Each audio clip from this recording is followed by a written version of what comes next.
Je vous salue dans le beau et précieux nom de notre Seigneur Jésus-Christ. Nous sommes encore dans notre émission Le Réveil sonne. Normalement, nous devons continuer la suite de notre émission précédente, mais ce matin, je me sens obligé de nous parler d'une prophétie de la fin des temps qui bientôt va s'accomplir, pour ouvrir encore une fois nos yeux et savoir à quel point l'enlèvement de l'Église est très imminent. Cette prophétie dont il est question doit s'accomplir après l'enlèvement de l'Église. C'est-à-dire, l'Église sera enlevée après la réalisation ou l'accomplissement de cette prophétie. Or, les choses se préparent déjà pour l'accomplissement de cette prophétie. C'est pour cela que je viens de dire que l'enlèvement de l'Église est très imminent. C'est très proche. Cette prophétie concerne le peuple juif, l'Israël et l'Antichrist. Donc, nous allons en même temps lire ou bien trouver cette prophétie dans le livre de Daniel. Daniel chapitre 9, le verset 27. Il dit, Daniel 9, verset 27, « Il fera une solide alliance avec plusieurs pour une semaine. Et durant la moitié de la semaine, il fera cesser le sacrifice et l'offrande.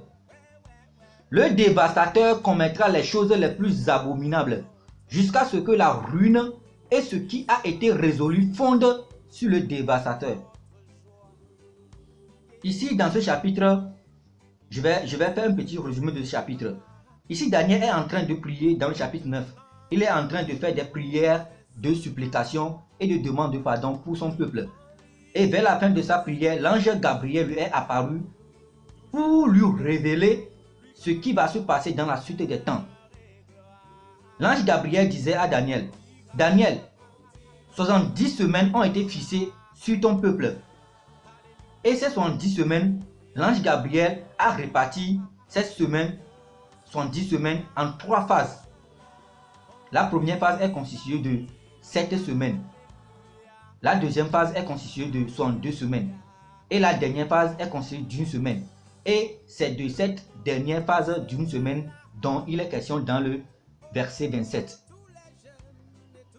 Nous savons que les 2 premières phases sont déjà accomplies. Les 2 premières phases de 7 semaines et de 62 semaines sont déjà accomplies. Il s'agit du retour du peuple juif de la captivité de Babylone et jusqu'à l'arrivée de Jésus-Christ, sa mort et sa résurrection. Donc les 7 semaines et 62 semaines qui font 69 semaines concernent le retour du peuple juif de Babylone jusqu'à l'arrivée de Jésus-Christ, loin, son retranchement, c'est-à-dire sa mort et son enlèvement dans les cieux. Donc il ne reste qu'une semaine. Si nous comprenons bien, il ne reste qu'une semaine de prophétie qui doit s'accomplir. Et cette dernière semaine, c'est ce que le 27 verset nous révèle. Dans le langage prophétique, parfois Dieu utilise un jour qui équivaut à un an. Or, une semaine contient 7 jours. Donc, une semaine là, ici, revient à 7 ans. Je redis, dans le langage prophétique, parfois Dieu prend un jour, ou bien Dieu utilise un jour comme égal à un an. Or, une semaine équivaut à 7 jours. Dans notre époque, une semaine équivaut à 7 jours. Donc, les une semaine dont il est question ici, si on va le convertir, ça fait 7 ans. Donc, il est question de 7 ans ici. Mais ce n'est pas ça qui nous concerne et particulièrement. Nous allons relire le verset et nous allons décortiquer ce verset. Il fera une alliance avec plusieurs pendant une semaine. Autrement dit, pendant 7 ans. Et durant la moitié de la semaine, il fera cesser le sacrifice et l'offrande. La moitié de la semaine, ça fait 3 ans et demi. Donc, il fera cesser le sacrifice et l'offrande. Qui est cette personne qui fera l'alliance pour une durée de 7 ans? Dans ce verset particulièrement, le nom qu'on lui a attribué, c'est le dévastateur.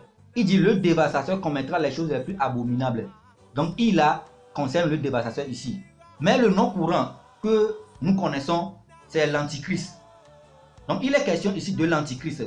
C'est l'Antichrist qui fera la solide alliance pour une durée de 7 ans. Je crois que vous me suivez. Donc c'est l'Antichrist qui fera la solide alliance pour une durée de 7 ans. On dit, il commettra les choses les plus abominables. De quoi il s'agit-il? Les choses les plus abominables. Ce verset nous révèle déjà une de ces choses. Il dit, et durant la moitié de la semaine, il fera cesser le sacrifice et l'offrande. Nous savons bien que les sacrifices et les offrandes sont destinés à notre Dieu. Les sacrifices qui se faisaient dans le temps passé sont destinés à notre Dieu. Or, les sacrifices et les offrandes se font ou se faisaient dans le temple de Dieu. Or, actuellement, dans le monde entier, il n'y a plus aucun temple qui appartient à Dieu. S'il n'y a pas de sacrifice, ou bien s'il n'y a pas de temple, il n'y a pas de sacrifice, il n'y a pas d'offrande non plus. Suivez-moi, hein. S'il n'y a pas de temple, il n'y a pas de sacrifice, il n'y a pas d'offrande non plus. Or, il dit que l'Antichrist viendra cesser les offrandes. Ça veut dire autrement qu'il doit avoir un temple avant que les sacrifices et les offrandes ne se font et que l'Antéchrist ne vienne cesser ses offrandes et ses sacrifices. Nous savons que dans le monde entier, le seul endroit où Dieu a promis, où Dieu a choisi qu'on lui construit un temple, c'est Israël, et particulièrement à Jérusalem. Pour un petit résumé, il y avait 2 temples qui étaient construits à Jérusalem. Le premier temple, nous savons que David plutôt, le roi David, a désiré construire un temple à Dieu, le premier temple à Dieu. Mais Dieu disait à David, David, tu es un homme de guerrier. Tes mains ont versé trop de sang. Donc, tu ne peux pas me construire un temple. Mais ton fils, Salomon, viendra construire ce temple pour moi. Si nous lisons 1 Roi, chapitre 7 et chapitre 8, nous allons voir que c'est le roi Salomon, qui est le fils de David, qui a construit ce premier temple pour l'Éternel. Donc, arrivé à un temps, à cause de l'iniquité du peuple, les Babyloniens ont détruit ce temple et ont amené en captivité le peuple juif. Donc, le premier temple n'existe plus.